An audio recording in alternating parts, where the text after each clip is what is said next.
Finalmente ha llegado a cine Super Mario Galaxy. Una secuela llena de referencias, personajes sorpresas y una aventura familiar que ha sido un éxito en taquilla, que nos hace pensar qué videojuegos deberían de tener una adaptación, además de aquellas adaptaciones extrañas que han llegado a este formato. También hablaremos de las noticias más relevantes de la última semana, como el tráiler de Backrooms, el nuevo vistazo de Supergirl y el teaser de La venganza del charro negro. Esto y mucho más en el capítulo de hoy. Yo soy ALB, cinéfilo de corazón, podcaster en esta ocasión, y esto es Diario de un Cinéfilo.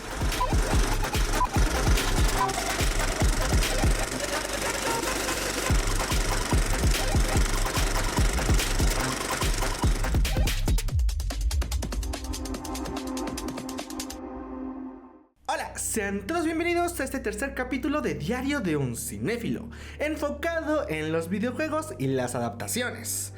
Para empezar, quiero hablar sobre videojuegos que deberían de tener una adaptación. Son 3 juegos que a mí me han marcado mucho y que sinceramente sí veo en un formato digital, en este caso serie o en cine. Quiero empezar con Undertale, un videojuego que considero que perfectamente podría encajar en un formato de serie. 3 temporadas, cada temporada que trate sobre diferentes finales. En este caso, bueno, si sabes un poco del videojuego, tiene 3 finales la historia. Y como empieces y todo el desarrollo que tengas de personaje, influye en esos finales. Yo haría uno por temporada, influyendo en personajes clave. Por ejemplo, el primero con la cabra. Bueno, no es una cabra, no me acuerdo cómo se llama. El segundo con Sans y lo peor es que todos tienen nombre de fonts, pero no me acuerdo. El segundo de Papyrus con Sans, ¿no? El tercero con el robot. El cuarto con la científica. El quinto con el rey. Cosas, o sea, personajes que son importantes para la trama y haría que cada capítulo se enfocara en cada uno de ellos. No sé, el primero que se llama Determinación, que prácticamente es todo lo que define este videojuego. Si no lo han jugado, les voy a dar un contexto rápido. Un niño cae en una cueva llena de monstruos, en la cual va a ir conociendo a diferentes monstruos que le contarán la historia de por qué están encerrados ahí y qué los mantiene cautivos. Una historia sobre la amistad, sobre el amor, sobre tomar decisiones y lo que repercutan esas decisiones que tomamos. Sinceramente, a mí se me haría un tema principal hermoso, donde incluso podías como decorarlo, tenerlo como base, cada una de las emociones, ¿no? Determinación, amor, amistad, de los diferentes valores que toma el videojuego, los diferentes corazones, para cada uno de los capítulos en diferentes finales. El final básico, que es cuando tú juegas, las decisiones que tomas como cualquier videojugador, el pacífico y por último, el genocida. Y que eso veas la evolución de los personajes, cómo te toman esos personajes y la evolución de ellos para cada una de las decisiones que toma el personaje principal. Es muy confuso porque todo tiene que ver con decisiones, con la importancia de los valores, etc.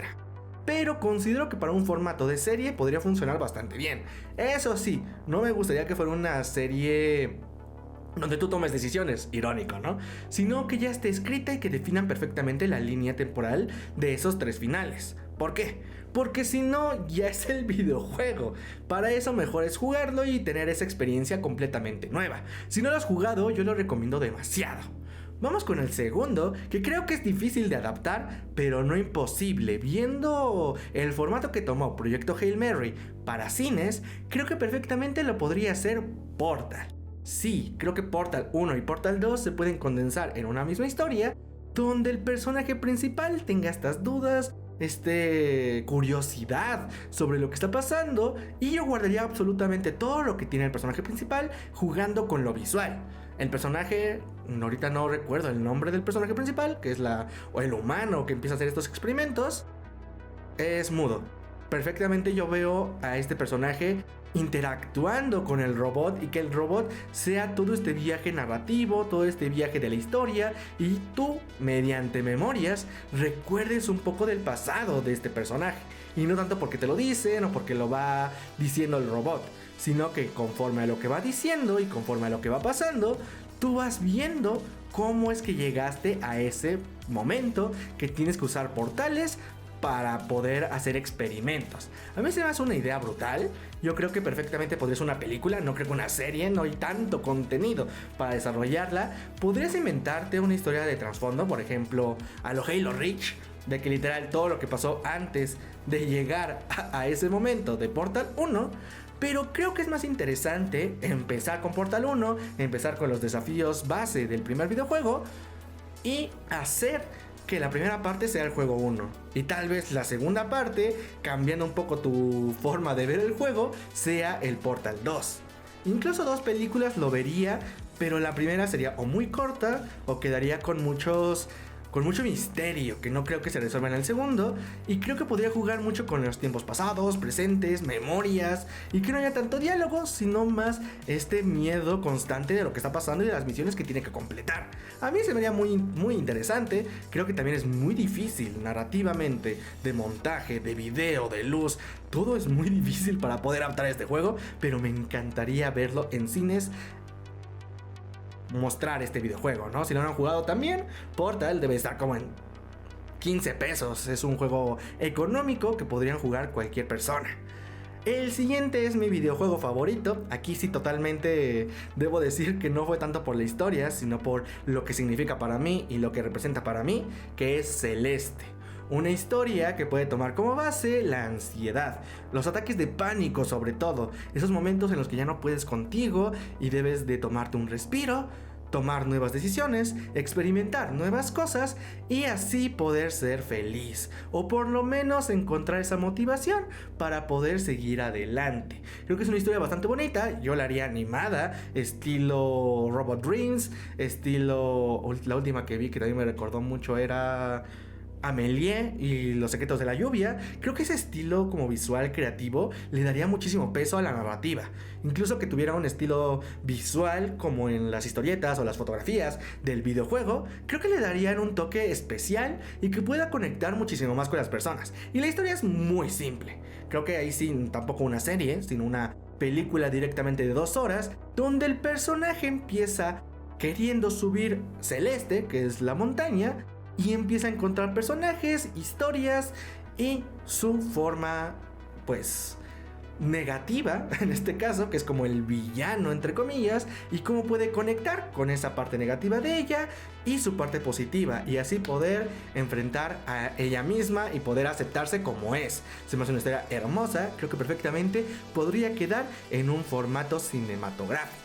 Pero bueno, estas son mis 3 opciones. Creo que podrían funcionar. Dime tú si me la fumé mucho. Igual dicen, no, eso es una tontería, eso no va a funcionar ni de broma, eso no va a generar dinero. También es viable porque puede ser como Portal. Sí, todos lo conocen, pero tal vez la gente no vaya a verlo, no funcionaría. ¿Y tú cuál adaptarías? ¿Qué videojuego crees que sería perfecto para poder adaptar en la pantalla grande o en la pantalla chica? Tal vez a mí se me ocurre Halo, una nueva adaptación, a lo mejor de Nintendo, que el capítulo de hoy básicamente va a ser de Super Mario Bros. A lo mejor Star Fox, a lo mejor Metroid, a lo mejor Kirby. ¿Qué videojuego tú adaptarías y crees que quedaría perfectamente con un formato en específico? Te leo en los comentarios. Vamos con la segunda parte de este programa, que claramente es la review de Super Mario Galaxy sin spoilers. El spoilers van a ser hasta el final, ya que hablemos de esos secretos, easter eggs, etc. Comencemos con una pregunta. ¿Ustedes consideran que Mario Bros. Galaxy es pura nostalgia o realmente es una buena película? Creo que no se pelea como tal entre sí, como tal los elementos técnicos, que ya lo hablaré un poquito más en la parte con spoilers. Creo que sí tiene, sobre todo el montaje, tiene muchas deficiencias que pueden ser mejorables. Incluso diría que la idea de que todo este proyecto fuera detrás por Illumination le quita parte de creatividad. Aunque sí considero que es muchísimo mejor que la primera parte. Sí tiene un lineamiento específico, quiere hablar sobre esto y este es el tema principal. En la primera un popurrí de ideas, un popurrí de conceptos, un popurrí de personajes y que los conectaba entre sí, pero nada era algo realmente. Tal vez eso de querer ser alguien, de encontrar nuestro valor y poder expresarlo al mundo exterior y de que nos valoren por ello, puede ser como el mensaje principal de la primera película, pero hay tantas conexiones y la historia no es completamente correctamente escrita, que llega a ver esos cosas cuestionables. Y en esta secuela, el hecho de que todo tenga que ver con la familia hace que puedas disfrutarlo un poquito más narrativamente. Aunque eso se ve afectado con el montaje. Hay cortes de escenas que dices, ok, estamos en un momento melancólico, en un momento de paz, en un momento tranquilo, vamos a hablar, vamos a dar un poquito de lore o lo que sea, acción, corte, otro mundo, Es como que te meten muchas cosas a la vez, muy TikTok de su parte, por cierto, y no le dan tanto desarrollo a otras cosas. Y quieren meter cosas, en lugar de darle desarrollos a otras cosas. No sé si me expliqué bien, dije muchas cosas, pero básicamente creo que es su mayor error, entre comillas, porque también creo que las personas que vamos a ver esto no lo vamos a notar tanto. Es algo más técnico, tú vas a disfrutarlo, vas a ser feliz, a recordar ese niño interior que tienes y que dices, ok, yo lo único que quiero ver es referencias, una aventura divertida, ver estos personajes y ver cómo se desarrollan a partir de esta historia, de esta aventura. Incluso diría que de los personajes mejor escritos o que mejor funcionaron para mí dentro de la historia sería Yoshi. Me da miedo porque realmente no tiene sentido que esté en esa película. Simplemente está para decir, oh, está Yoshi. Pero funciona muy bien como alivio cómico. Funciona muy bien para estos momentos que necesitaban otro personaje o que funcionara un poquito mejor en el desarrollo. Creo que Luigi queda un poquito disperso por esto mismo, pero creo que también puede dar la oportunidad en alguna cinta en especial para él nada más, que ya también eso hablaré en la parte con spoilers. Otra cosa que tengo aquí anotado, la animación se ve maravillosa. Creo que eso nunca ha fallado Illumination. Sí, tienen ya una base muy establecida. Todos los personajes se ven igual, todos los personajes no cambian en su parte gráfica, en su estilo, pero creo que funcionan perfectamente para el universo que están creando. Ya no es una decisión artística, ya es, con esa decisión artística que tomaron en la primera, tener un desarrollo lineal y que funcione con lo que están mostrando. Y creo que el dinamismo, los colores, las luces y el mundo que generan con esta animación funciona perfectamente con toda la aventura que están desarrollando. A mí me gustó muchísimo, la verdad es que la disfruté como niño pequeño, grité en momentos sobre referencias y easter eggs, y después también creo que da mucho de qué hablar, tanto del futuro de Mario Bros. Como del futuro de Nintendo en el cine. Ok, una vez dicho esto, vamos con las noticias de la semana. Vamos con Nino que nos diga las noticias más relevantes y ahorita comentamos alguna de ellas. Vamos allá.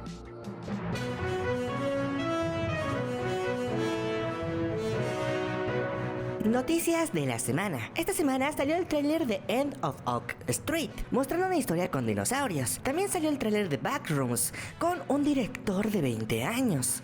De igual forma tuvimos un nuevo vistazo y un nuevo tráiler de Supergirl, que dejó mucho que hablar por sus visuales. También de forma sorpresiva tuvimos un avance de La venganza del Charro Negro. También tuvimos noticias de la película de Gladys, la cual contará un poco del pasado de este famoso personaje. También tuvimos el primer póster de la película archivada por Warner de El Coyote contra Acme. También la semana pasada, el elenco de la secuela de El Diablo Viste a la Moda llegó a la Ciudad de México, comenzando así la publicidad de la famosa película. También tuvimos imágenes de Pedro Pascal filmando en la Ciudad de México por la película De Noche. La Empleada 2 ya tiene fecha de estreno, siendo el 17 de diciembre de 2027, compitiendo contra grandes películas como Secret Wars. Yo soy Nino y estas fueron las noticias de la semana.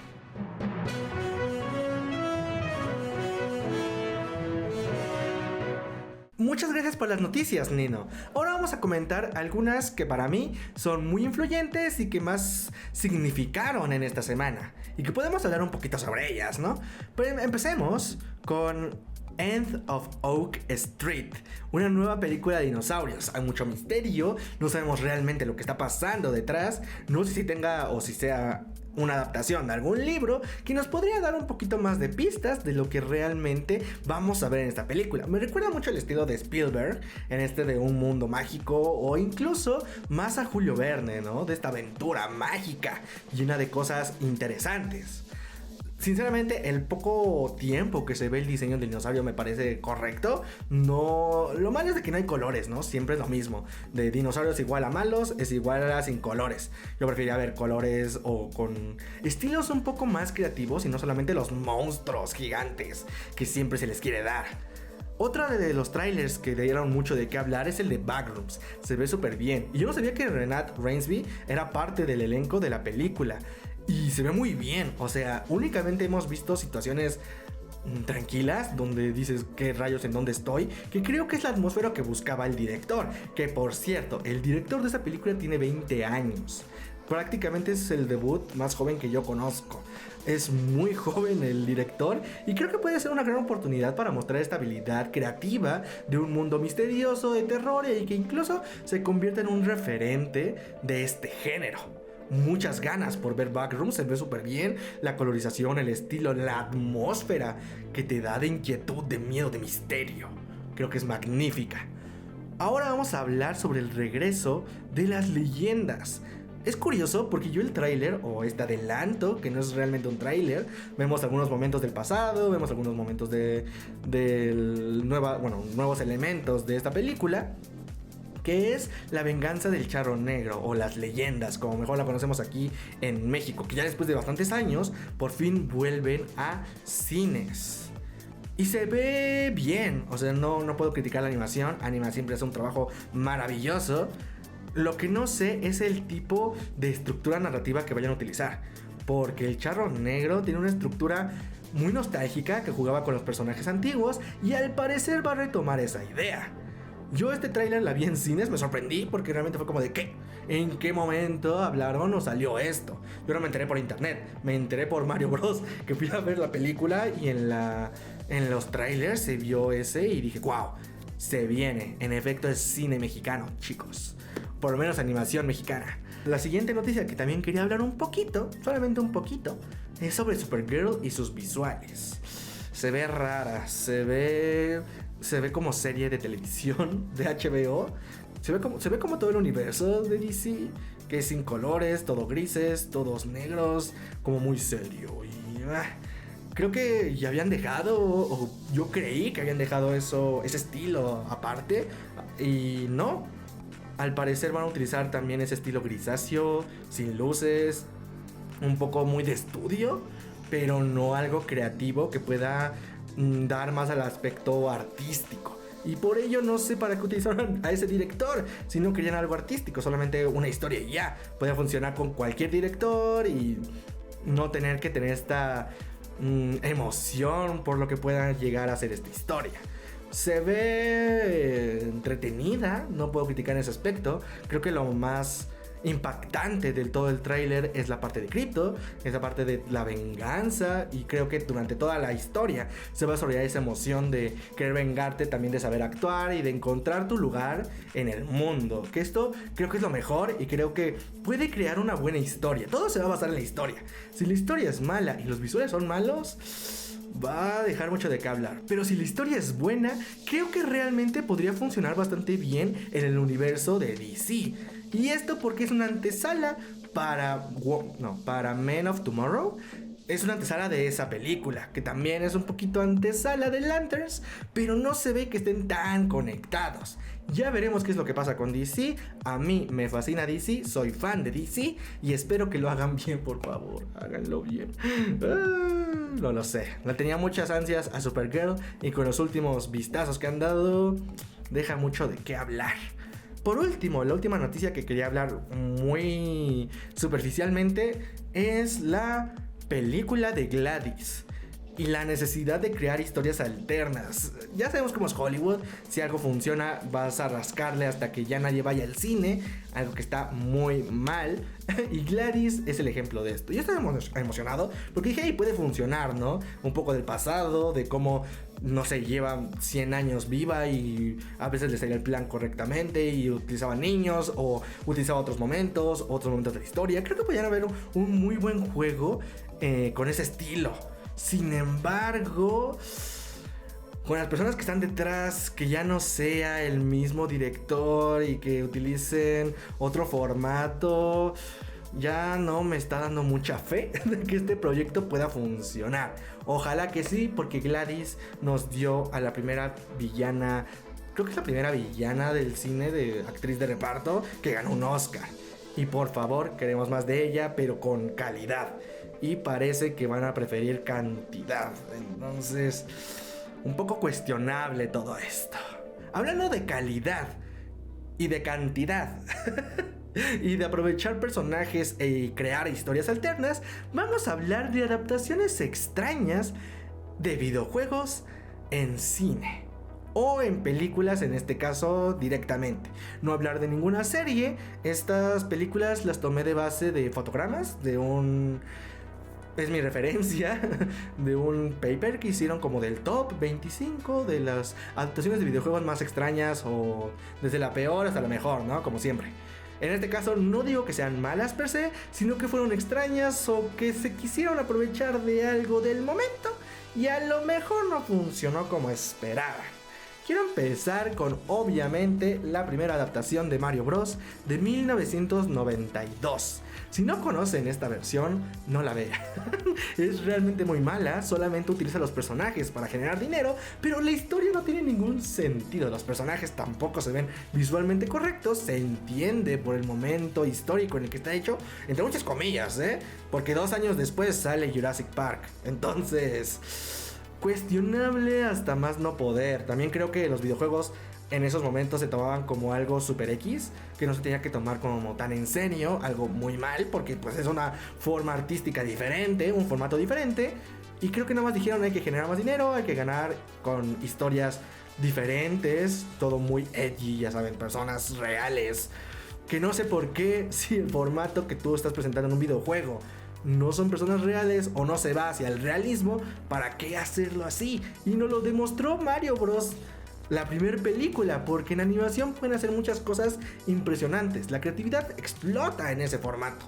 Y que te limites a algo real deja esta película del 92, que es muy extraña. Creo que a veces hay algunas personas que ya le agarran cariño por el momento en el que fue realizada, pero una buena película no lo es y jamás lo será. Vamos con el segundo, que creo que también puede agarrar más cariño. Yo la vi ya hace años. Ahorita nada más como que vi algunas partes para recordar y decir, ok, sí, tengo que hablar sobre eso. Que es Street Fighter de 1994. Lo mismo, creo que la historia... como que tomaron los personajes y dijeron vamos a hacer una historia que funcione, pero como los personajes son tan extravagantes para que funcione en un videojuego, de que ok, tienes al, digámoslo así, no es así en Street Fighter, pero tienes al maestro, tienes al alumno, tienes al ninja, tienes al monstruo, tienes al robot, como que puedes tener más alternativas en un juego de peleas. Pero una película para conectar todo eso se siente súper forzado y súper extraño, que no tiene nada que ver con nada. Entonces... creo que funciona también para el momento en el que fue hecha, pero sí se nota que es una obra que no tiene tanta calidad como uno esperaría. Vamos con el tercero, que también es de peleas y que considero que la hace peor. Por lo menos para mí me gusta un poco menos, que también tiene que ver con el estilo. Street Fighter, pues son peleadores de la calle, ¿no? Peleas callejeras. Pero Mortal Kombat ya son dioses y personas con poderes.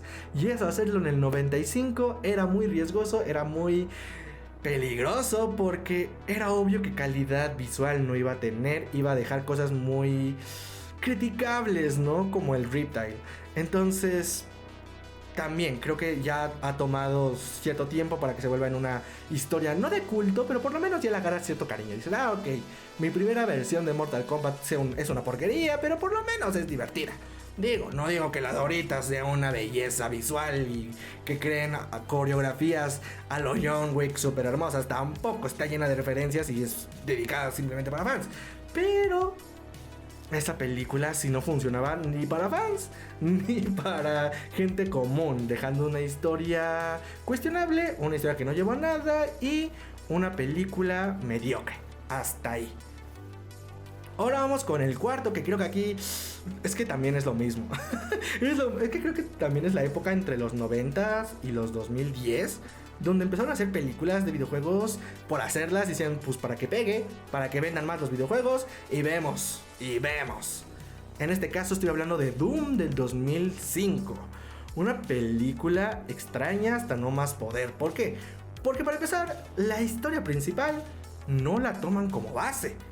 En lugar de buscar la parte, pues, del infierno, los monstruos del infierno y todo lo interesante del videojuego, simplemente toman aliens, mutantes, que no tiene mucho sentido con lo que es el proyecto inicial, que es Doom. Para eso mejor haces una película creativa y ya está. Se siente como si un director te dijera, ok, tengo esta idea de monstruos y mutantes, y la productora dijera, se parece a Doom. No, pero no tiene nada que ver, pero se parece, y ya con eso lo tomamos como nombre para que funcione a la gente y así sacarles money. Y no funciona. Sí, tiene una parte donde está tipo shooter, que se ve épico y hace referencias al videojuego, pero no logra este estilo que el videojuego. También creo que es el mejor ejemplo de que un videojuego funciona por eso, por su formato. El formato de videojuego es completamente diferente, es una experiencia totalmente diferente al cine, y ambos son totalmente respetables. No va a tener más calidad porque sea una película, o no va a tener mayor calidad la película porque tenga un videojuego. No, simplemente son diferentes formatos para que diferentes personas lo experimenten de diferentes formas. Eso es esas adaptaciones, y con Doom se nota muchísimo más. Como una idea creativa, quita toda la parte genial del juego para hacer una historia entretenida, pero también mediocre, extraña hasta no más poder. Vamos con una película que se quiso aprovechar de un trend, que creo que la película como tal no es mala per se, sino que es mucho de, yo soy ese. Utiliza los clichés clásicos de vato queriendo verse cool, ¿no? Además de que utilizó esta época de Rápidos y Furiosos para crear una historia callejera y que pudieras empatizar, pero a la vez idealizar al personaje principal, que es este hombre macho y que siempre tiene todo lo correcto y siempre hace todo de corazón y es una persona de valor, pero a la vez se hace respetar, y los típicos clichés de películas de hombres heterosexuales, ¿no? Entonces, estoy hablando de Need for Speed de 2014. No es una mala película per se, funciona para el momento y contexto social de ese momento. Muchos lo considerarán un clásico de su época y una buena adaptación, dejémosla ahí. No voy a decir gran adaptación, perfecta adaptación. Es una adaptación correcta. Funciona para el tipo de público objetivo al que va dirigido, y creo que tiene cosas rescatables como algunas tomas o incluso el uso de los coches en las carreras callejeras. Fuera de ahí, creo que no tiene un aspecto artístico, un aspecto cinematográfico impresionante, que tampoco busca hacerlo y tampoco está mal. Vamos, yo creo que si yo lo hubiera visto a los 15 años, 13 años, también sería ese clásico de no, pero es que Need for Speed, soy ese. Ya actualmente creo que no conecto nada con los valores y con lo que representa, y por eso se me dificulta un poquito más conectar con la película. Por último, tenemos que hablar de una adaptación que para mí no está tan mal, pero si eres una persona que no sabe absolutamente de este universo, te pierdes y no tiene ningún sentido absoluto.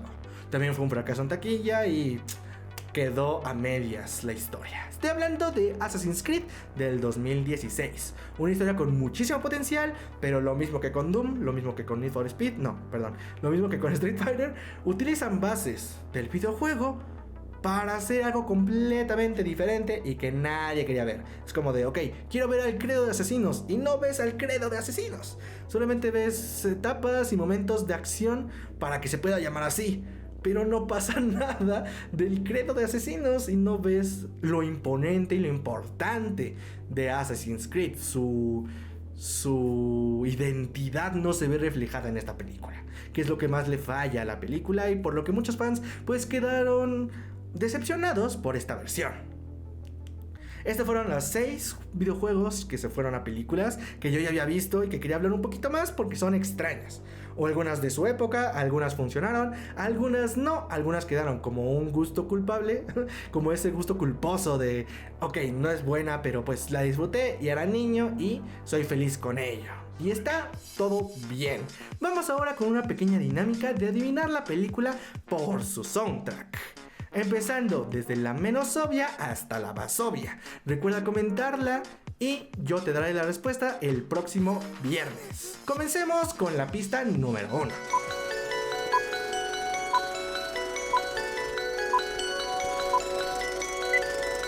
Ahora vamos con la pista número 2.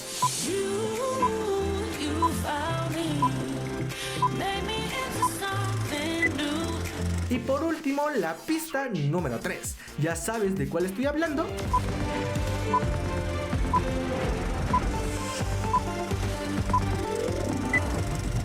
Y bueno, estas fueron las pistas para poder adivinar la película de la que estoy hablando. Tengan en cuenta que todo el programa trata sobre videojuegos, entonces es una adaptación. Hasta ahí le voy a dejar. Mucha suerte, me lo comentan y ya el viernes vamos a ver si estaban en lo correcto. Terminemos con este bonito show hablando con spoilers de Super Mario Galaxy. Hay mucho de qué hablar, hay muchísimo de lo que tenemos que comentar. También hay que tomar en cuenta quién está detrás de esta obra y por qué algunas decisiones se tomaron así. Fue dirigida por Aaron Horvath y Michael Jelenic, personas que dirigieron la película anterior, pero que no han hecho ninguna otra película además de ella. Escritores Matthew Fogel, editor Eric E. Osmond, que creo que aquí sí Eric tomó una mala idea en su formato visual del montaje. ¿Por qué? A mí la escena que más me recuerda por este fallo de montaje es cuando están en el espacio Star Fox y de repente está la nave de Bowser, o cuando está Bowser con las abejas y ¡pum! Ya llegó Bowser Jr. No le dan tiempo a ese desarrollo, no le dan tiempo a que el personaje pueda hacer más cosas o a un corte y que ya después veas más. No, es como ¡pum! Rápido, es como... Nunca vio Mario y Luigi que se llevaron a Bowser, literal, pasaron 2 minutos, 1 minuto, ni siquiera para salir del planeta, les dio tiempo. Entonces es extraño cómo se juega con los tiempos. Por ejemplo, lo de Star Fox, que se hace en el espacio, es como así, pum, va de una, pum, va de una, pum, va de una. Y es como, denme tiempo a poder tener más empatía por los personajes, poder tener mejor desarrollo con ellos y no solamente sentir esta apresuración de tenemos que irnos a un mundo y tenemos que irnos al otro y acá. Es como, no tengo tanto desarrollo de personajes en ese aspecto. También se ve mucho, que también es un poco en la escritura, el guión, que se ve también reflejado en el bar. No desarrollas los personajes, no sabes quiénes son, los entiendes por el videojuego en el que están basados, pero nada más salen, pelean y pum, bye. No te dan impacto, no tiene sentido y quedan como una simple referencia y easter egg.